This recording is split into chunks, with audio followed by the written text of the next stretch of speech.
Welcome to the More to Life podcast. I am your host, Elle Mace, and I am joined today by the lovely Alex Le Tissier. Hello. Hi. How are you? I'm super good, thanks. How are you? Very, very good, thank you. So we're going to try and focus a little bit today on body dysmorphia disorder, which you are thankfully very happy to talk about, which is fantastic. So yeah, we've known each other for quite a while, and I've seen a huge transformation. Actually, let's start off. You can introduce yourself. So introduce yourself, tell us who you are and what you do. Okay, so I'm Alex Le Tissier. I am 31. I am a mum of 4. I'm a wife, and I do OnlyFans and Babe Station. And I have had long like battles with body dysmorphia and restrictive eating, overeating, just kind of anything you can think of with food. Like I've been there, done that. So yeah, the whole shebang, which is really normal. Like, it's so normal for people to think, it's so normal. It is. It's really bad. You actually, and then when you come out the other side, I don't know about you, but like you look around, you're like, wow, like everyone kind of has problems with eating. Yes, so many. I think like with women, it's like 78% have like an unhealthy relationship with food and their body. But yeah, and I think people might, if they're not in it, or they don't quite understand, they might think that you have like one of them, like the restriction or the overeating. But you, like me, have experienced like it all. Like, you know, you'll spend a few months in the real restriction, then you spend a few months with the binging. Like, we caught up quickly then. You kind of swung from one extreme to another. Yeah, it is challenging. I'm really intrigued. There's loads of things I want to ask you, because especially like the industry that you work in, being on OnlyFans and being on Babe Station, like there could be, if you allow it, pressure. Also just the environment you're working on. So we'll come on to that. But just to start with then, just give us a bit of a background in terms of like, when did your body dysmorphia first start? What was going on for you? I think like I grew up in a household where it was like you have to eat everything on your plate, or you don't get dessert, or it's like a really bad thing if you don't like finish your food. So I just never learned early on, like when you've had enough, you've had enough. So I never had that limit of like feeling full or like okay. It was always like feeling sick constantly. So I just thought that was normal. So there's that, and then I had my first like super young, and obviously I went through all the changes of pregnancy so young. I mean, I was 19 when I had my first, and my 19-year-old body going through such an extreme changes, like putting on all that weight, water weight, which is totally natural when you're having a baby. But for a 19-year-old, like you're not really going to understand that, because you're a baby yourself. When I look back, I'm like, it was a baby having a baby. Yes. So going through that, and then just absolutely hating my body because it had completely changed. And then just like kind of finding my natural weight. Like I would say I was more on the curvier side. But then with that, it's like that doesn't give me an excuse to just like constantly eat all the time. Do you know what I mean? Like it's still trying to find that balance. And like we said, it's like I've always swung from one extreme to the other. I was either like, you know, to be blunt, I was either like starving myself or just overeating. Yeah. And correct me if I'm wrong, but have you found that it was incredibly hard just to meet yourself in the middle there? Yeah, I don't even think I've fully got there. And it's weird because if you actually look at what I eat now, I don't even eat that much, but I guess it's like what I'm eating. So like I'm constantly on the move, like I'm always up and down on the trains, I'm always traveling here and there. So I will just like have a take, like I'll literally just grab Taco Bell, McDonald's. Do you know what I mean? And it's like, then that's it. That's all I'm eating. But it's not great for you, and it's just like not nutritious for you. It's okay to have that every now and then. It's okay to do that, but I can't just do that. It's like I either have to have like breakfast, lunch, dinner, bad, like not like bad or good. I know that's not even good in itself to say that, but like just constant, like full of calorie food. More nutritious or less nutritious? Yeah. And then it's like, and it's not even affecting my body that much. It affects my mind. Yes, absolutely. And then I have such anxiety because my body's really sensitive to like caffeine and stuff. So, you know, like the start of this year, it sounds a bit cliche, but I was like, right, enough is enough, because I mean, the last 6 months of my professional career have been insane. Couldn't write it. It's just been non-stop. And then in that time, like I said, I was just grabbing the quickest, fastest food I could. And it was just making me feel run down and burnt out. So, you know, I'm not going to sit here and say I'm never going to eat Taco Bell ever again, because I love Taco Bell. Probably love Taco Bell more than my kids. But like, at the end of the day, I have to be real. Like, it's not good for my mind and soul to eat it all the time. So, you know, when I really want it, I'll eat it, but don't just eat it for the sake of it. Like, I need to be better with meal prep and like, you know, making a salad and this, that every now and then. Yeah, and it does take organization. And you know, it really does. Like, we can't sit here and say, no, you can eat really healthy with like out preparing or without organizing yourself. No, and if you're traveling loads, I remember in my old job when I was traveling the country, and I can totally resonate with you. Like, I would you'd just get ulcers. I'd get ulcers all the time from just eating like less nutritious food all the time. And usually, like, I would be like really good. Like, I would have, you know, like a Coca-Cola or like a fizzy drink, like, you know, if I really wanted it. But at the moment, it's like I'm constantly seeking energy. So I'd be having like one every day, which is just not like me. And it's like, because I'm constantly chasing energy. So no, I've just found that actually, it sounds boring, but drinking your water and trying to get a decent sleep is a lot better for you than a Coca-Cola. Absolutely. It is sleep that is so important, and fuel. Like, you know, that's how we survive in life, through food and water and sleep. So I think we really underestimate the power of food. And that's not to say let's look at an individual meal and get stressed out about it. Like, no, sort of orthorexia side. It's not like, okay, if there's nothing nutritious in this meal, then, you know, it's not that's fine. It's more like, okay, this week or like these last couple of days, have I had enough balance? And same with the kids. I get so many mums. One way or the other is what I'm trying to say is like, one way or the other is just as bad. Like, not eating and not filling your body with food.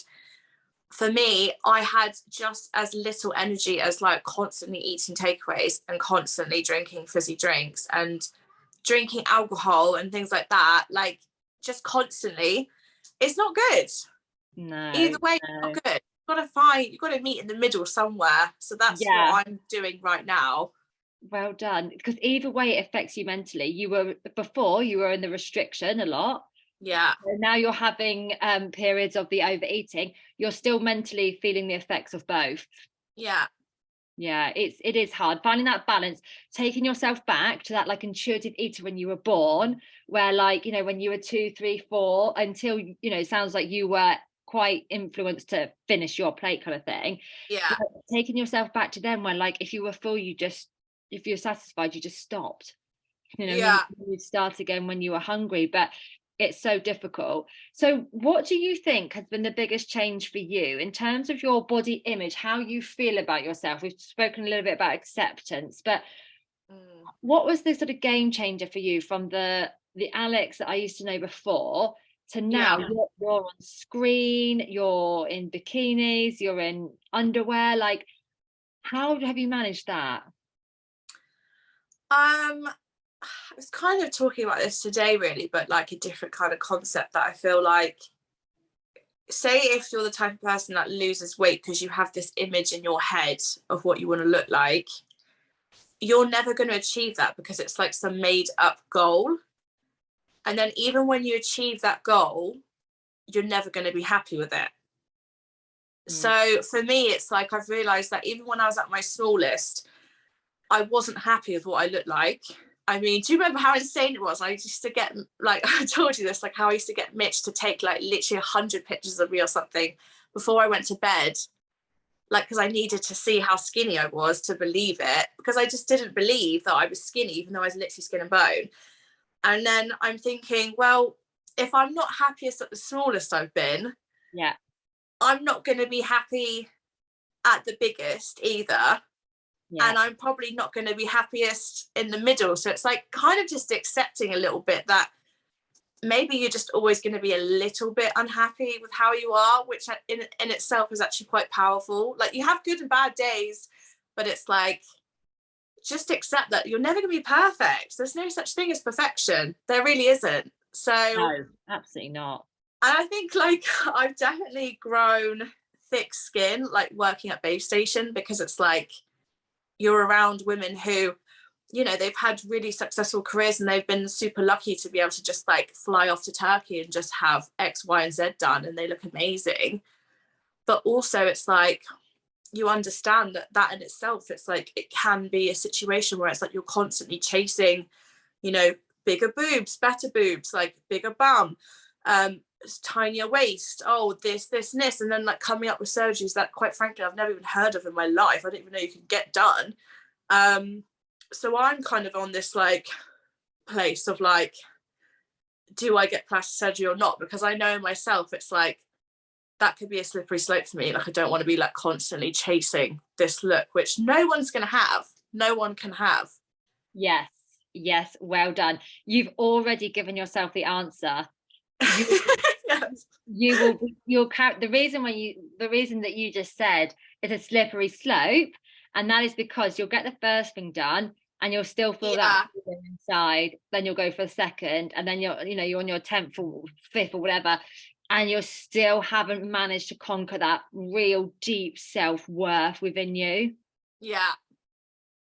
I think something that I've always wondered with you, because you've gained more confidence, you'll feel more confidence, you seem more confident, and yeah. I'm wondering if this has got a little bit down to you kind of feeling like you found a bit of your purpose in life, like, because you were mum. I think so before. Yeah, I'm just not, you know, it's great, like, if you are the type of person that likes that, like, it's weird because I always wanted 4 kids, and you know, I said to you, I was like, I was never going to stop until I had 4. That was always what I had in my head. So what I wanted, I want all 4 of them to like stick together and be there for each other when they're older. Like, that was always what I wanted. But am I like a naturally good mum? No, I don't think I am. I feel like I'm more of a naturally good businesswoman. I'm like tech savvy. I know what I'm doing. I know how to engage people. I know how to make people look at me. I know how to make people spend money on me. And I definitely find more purpose in making money and being the breadwinner of the household, and everyone depending on me and paying for all the bills, paying for absolutely everything, like I do. And I don't think there's many women in this country that literally do. I mean, like 4 kids depending on you and you pay for absolutely everything. I think that's like really cool for like my daughters to see that. Like, obviously, like all parents, like, we love our kids to death. Like, you know, if I was put in that situation, I would go immediately. But it's like, am I a naturally, like, do I enjoy it? No, I don't enjoy sitting at home and watching CBeebies. Sorry. Like, I don't. But some mums do, and that's great. Like, some mums love doing that stuff. But I just hated going to all the baby groups. I found no one to have anything in common with me. I found, you know, it just like, I just wanted to bash my head against the wall. And that doesn't mean I don't love my kids, but I think it's like really empowering and accepting that. I think there's loads of mums now that are saying that too. Yeah. I think there's a lot of mums that are now admitting that, and I think good, because that's okay. That's totally fine. Yeah. Do I love baking with my kids? No, it fucking stresses me out. Like, I get stressed by it. It's not my thing. I mean, yeah. Does that mean I don't want them to bake and have fun? No, I love them having fun, and I love them enjoying life and having it, but I don't want to sit there and bake with them. Like, sorry, I just don't. Yeah, well, you've also got a keen interest in this. You know, you love it, and that's fine. And I think it's really like helpful for people to hear. You know, I love my kids. Yeah, world, but I love going to work. Like, I love. There's like, when you're a woman, it's like you've got pressure to look good, and you've also, I feel like the second thing, it's like the pressure is to be the perfect mum. Yeah. which we're all screaming inside sometimes. Like it's impossible to be a perfect mum. It's like really hard work. It's the toughest job ever. Oh, isn't it? It is. You are perfect to your kids, Yeah. but whatever perfect is, as you know, as a parent, carer, mum, it's so difficult. And then like we touched base on it when we used to do sessions and stuff about projection. Yeah. Like there's so much projection about body image and how you are as a mum, and they're both quite similar in a way. Like I feel like with my jobs, they're the two things that people love to attack me for: how I look, and well, you must be a dreadful mother because of your jobs. Like that's the two things that people shoot at me all the time. Yes, you are in the spotlight with this, aren't you? And I guess it's, you know, it's an easy judgment for people to make. Yeah, it's such an easy thing, isn't it? And you know it's going to hurt, and you know it's going to hurt that person that you're targeting. So it's just the go-to thing, isn't it? Yeah, it is. Yeah, but like you said, you've gained a lot of thick skin in the last year or two. You have had to, yeah, because if you enjoy it and it's giving you a purpose, and it comes down to purpose, enjoyment, fulfillment, and if that's what it's giving you, and you're mentally in a good place, and you're managing it, then you know it's not really anyone else's business. No, it's not. Absolutely. What is the culture like there then? So, you know, like I guess some people in their heads would think, oh, is it really are people really comparing them each other? Is it a bit toxic? Like, you know, is everyone nice to each other? Like, what is the environment like at Babe? Well, not just Babe Station. I'm just talking about like, you know, the entertainment industry that you're in. Yeah, so I kind of, before going in, I thought, right, okay, everyone's going to be competitive. Everyone's going to be thinking this, and this. And to be honest, I would see girls that were like head to toe plastic surgery, and I just thought, oh my God, they're going to look at me and think, what's she doing here? But if I'm honest with you, I could not be more wrong. Like, all of us are like completely different. Everyone has their own thing. And there's girls that have been there for years and they're super successful and they make way more money than me, and they've been nothing but nice to me. They've been nothing but supportive of me, and it really did surprise me. And I do think, again, like everything that we've been brought up to know has been wrong, because it's like there's no girls out there to get each other. There isn't. Like there's no, like, from what I've seen or from what I've been there's no backstabbing. There's no like trying to sabotage someone's career. It's like we all accept that we're all different and we all bring something to the table. Yeah. And I think that's because, like, I think in this industry, you soon figure out, like, you either stick together or you'll struggle. Like, we're stronger together. Yes. Because the ones who ruin it for themselves, and like say if they just act toxic and catty, they're soon tossed to the side and no one really bothers with them. Like they'll just leave them because people don't really want drama. They just want to go there and make money. So it's like, if you are good, people are good to you. So actually it's completely made me rethink a lot about women. It's made me appreciate women so much more, to be honest with you.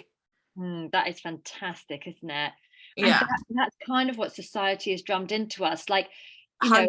know, if you think about all the films, the 90s films, like Mean Girls and things like, you know, things like that, it's almost they've created something that maybe wasn't even there. And I think, like, my personal opinion was, like, very quickly on, like, men realize, like, how powerful we are. Yeah. How can we ruin this for them? And I honestly think that, because women together, when women support women, like, magical things happen. Like, truly, it is true. And I think some men are really threatened by it. Not all men, because some men are brilliant as well. Like, my husband loves it. Like, he's not threatened by women being powerful at all. But there are some out there that are intimidated by it. And I think that's where the body image thing came from as well. Yeah. Yeah, just own yourself, own your Yeah, power, own who you are. Absolutely. I think there's definitely starting to be a shift in the culture, there is a change. It's still a long way to go, yeah, but it is just about, with this message, like it's going to change. It's going to change more and more and more. You see so many more like equal rights coming in, equal pay coming in. There's going to be a huge shift. So anyone that is kind of still a bit sexist or living in the sort of the old world of, men go out to work and women stay in and cook and clean and stuff, they're going to get left behind quite quickly. yeah. Bye. Bye. So how do you manage things now? So let's say you put a picture up tomorrow and do you get any trolls anymore, or people comment and stuff? Yes, Yes. Never every ending. day. Honestly, every day it's something new. It's just like, it's always like you're fat. Your fat is always the biggest one. And I don't know if it's because they know, because I've been publicly like, yeah, I used to like struggle with eating disorders and things. I think they think that's going to do something. And it's like, sorry, Tim with 3 followers who lives in a horrible neighborhood, who's divorced and no life. I'm not going to care what you think. Like, it's just, you're gonna have to do better than that, like, to take me down, because it's like, if someone calls you fat all the time, I know that could mess you up, but if someone was literally like, hey, you're fat every single day, it does get boring. Like, you're like, oh, okay, I'm still alive and well, is there anything else? Like, you just get used to it. It's not really a thing. They're just trying to do it to upset you, I think. Absolutely. And so it sounds like you've done quite a good job of sort of like taking a step back, Yeah, detaching from the words, detaching from it, yeah, understanding that actually these comments are probably, it's something going on for these people on that individually, and this is how it's kind of being expressed and all the rest of it. So it sounds like you've kind of really managed to move through that, because that would be hard. I would challenge anyone to kind of be constantly trolled and be able to manage it. I mean, yeah, there's like women that have been in the industry way longer than me, and they're like, I've never seen anyone get as much hate as you. Like, I don't even know how you do it. But like, every time I'm in the press or anything like that, there's like so many comments. There's like hundreds and hundreds of comments. I think the last one was like 400 comments or something, and all of them were just like, she's so fat, she's so ugly, oh my god, how does she make money, she's so ugly, she's hideous, blah blah blah. Just like 400 comments of it, and I just think, wow, why do you care so much? Yeah, exactly. Why do you care so much? It's not you, it's not Alex caring, is it? It's someone else's problem, Yeah, and their beliefs and their thoughts and feelings that they've grown up with. Well, exactly. well done for being so resilient and keeping on going, because it'd been hard now you're probably used to it, and also you see the bigger picture, what you're doing, and it's your career and all of that. But at the start, the first few months, it must have been quite daunting. Yeah, it was massively. Definitely.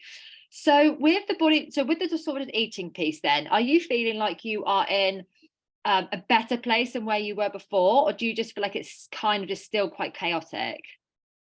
Well, I'm not like, because where I was before, I was like literally eating like 300 calories a day. I don't know if you remember. Yeah, so it was like ridiculous, like 400 calories a day. I have more energy now, but it's like I want to be changing a little bit of food, like for more nutritious food, and cutting down on caffeine. But I would say definitely in a much better place with food than I Yeah. was back then, for sure. Yeah. And even though your diet has changed, but it's changed in several different ways, it's not like, nothing's perfect, but it's not, you haven't got a fantastic diet at the moment. But Yeah, I think because your self-worth inside has risen, the kind of disordered eating has simmered. yeah, That's good. Brilliant. yeah, I would say so for sure. Yeah, because you're feeling more embodied, you're feeling more, like you say, powerful. And I think, like, again, it just comes back to the purpose. Like, you were wondering what your purpose was before. Where am I I, going? Where am I going to get fulfillment from? You've been stay-at-home mum for like, I think it was like 10 years, wasn't it? yeah, it was so weird. Like, it was like 6 or 7, I think. Yeah, yeah. And now you're out there doing what you love, and also managing that mum guilt, which is what we all have to do. Yeah, sometimes I do get mum guilt, but I just think, well, it's kind of life, isn't it? You have to go out, you have to earn money and do your own thing. And it's nice to kind of have that away time from the kids as well, though, to be honest with you, because I feel like if you're happy, then the kids are happy in the long run. Yes. Oh, yes. What does Oprah Winfrey always say? Fill your cup first, and then you can fill other people's. And I have to say this to my clients over and over again. And it's really hard with your kids to think, well, no, they need me. Like, they're surviving because of me. But that doesn't mean you can't sit upstairs on your own for 10 minutes. Yeah. And breathe and do yeah. do affirmations. And that is a game changer for me. Even if I've got them all day, I'm not working and my husband's away, I will say to him, you cannot go to work until I go and sit on my own for 10 minutes, because I have to bring my cortisol levels down. I have to de-stress before I can take any action. Oh my goodness, this morning I dropped Lola off at her preschool, and Sonny decided to have a whopper of a tantrum, right? He was kicking and screaming. Every time I picked him up, he was like punching and kicking me. Then he was lying on the concrete floor. All these mums were coming up to me going, oh, you can do it. Don't worry, you can do it. I'm like, oh God, I feel so sorry for you. And I was literally like, we will just sit here until you've calmed yourself down. Yeah. So we sat there for like 45 minutes. I was like, this is why it's so hard. Oh, but anyway. I just get flashbacks of like what it was like before I had kids. Yeah, absolutely. Oh yes. You know, but everyone has those moments. Everyone has those, oh my God, hold from the ground, swallow me up. Everyone has those moments as a parent. There's no one that doesn't. Yeah, oh my gosh, you totally do. And that's the lovely thing about it. I had all these mums almost smiling, laughing at me, but like, it'll be okay. I'm like, they've had it too. Yeah, I salute you. Stand with you. Yeah, it is. It's such a lovely, like, and there's obviously dads there as well, and whoever has grandparents, but everyone's looking at each other thinking, come on, you can do this. Like, it is the hardest job in the world. It is. It really is. For sure. Oh, Alex, it's been so lovely to catch up with you, and thank you for your honesty and everything. So yeah, I'm sure we're going to have some questions come in, because body dysmorphia disorder is so big, and the numbers are forever increasing, and there's been lots of sort of shows about it on telly, on BBC and stuff. So there'll be loads of questions, and I will send any your way, and anyone can reach you. You're obviously on Instagram. Yeah, you can't miss me, really. I'm everywhere. You're on the Daily Mail front page. Everywhere. Oh, you keep me entertained. I'm like, oh, what's this Alex say? Oh, there we go. Oh, thank you so much, my dear. It's been an absolute pleasure. Oh, it's been so nice talking to you. And I'll see you later. Bye. Bye.